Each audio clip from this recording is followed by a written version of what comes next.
So we're going to address what I would consider the four biggest, most crippling little voice issues of all. The first one, which probably is the biggest of the big, is fear. Let me ask you a question. Would you have a particular problem with complete and total public humiliation?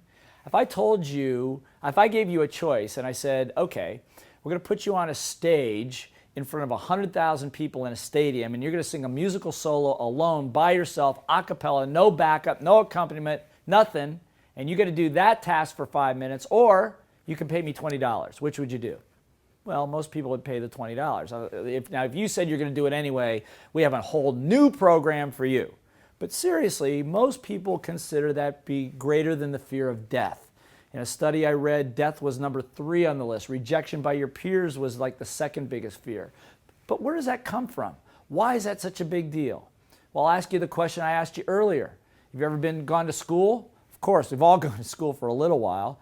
And maybe you remember a time, or maybe it was you, or maybe a friend of yours, teacher asked a question, you raised your hand.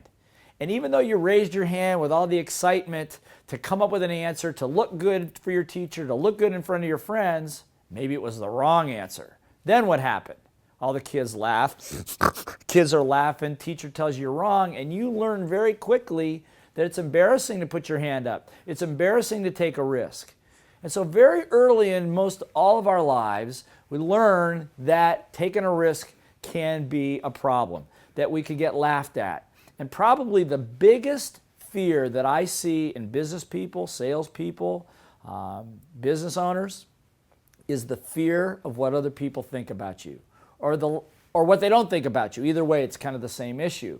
You're concerned, do people like me? That fear is probably the most debilitating of all. But once you learn how to handle the fear once it comes up, and we're going to be talking about this in the confidence section, how to overcome that instantly, once you've gone through it, it's not such a big deal. Look, making mistakes is not a big deal because that's how you learn, right? But they don't teach you that in school. In school, you learn to get punished for making mistakes, get laughed at for making mistakes. And it's not so much about the mistake, it's how you look after you made the mistake, who you got to answer to, who are the people that care about that. So just think about this for a moment.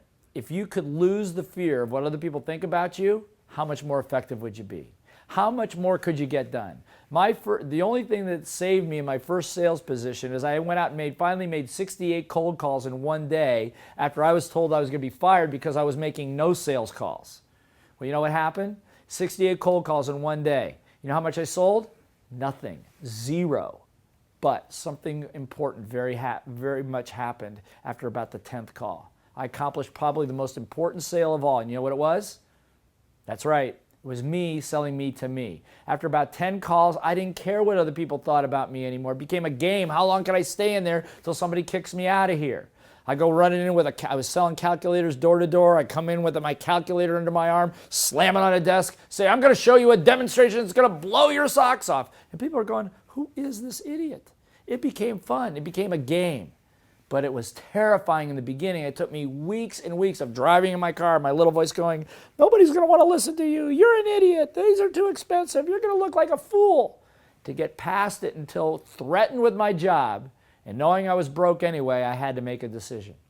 So one of the great ways of overcoming the fears obviously is to take the step, but you've got to make that decision. And we're going to talk about how you can make that decision right away before the end of the program.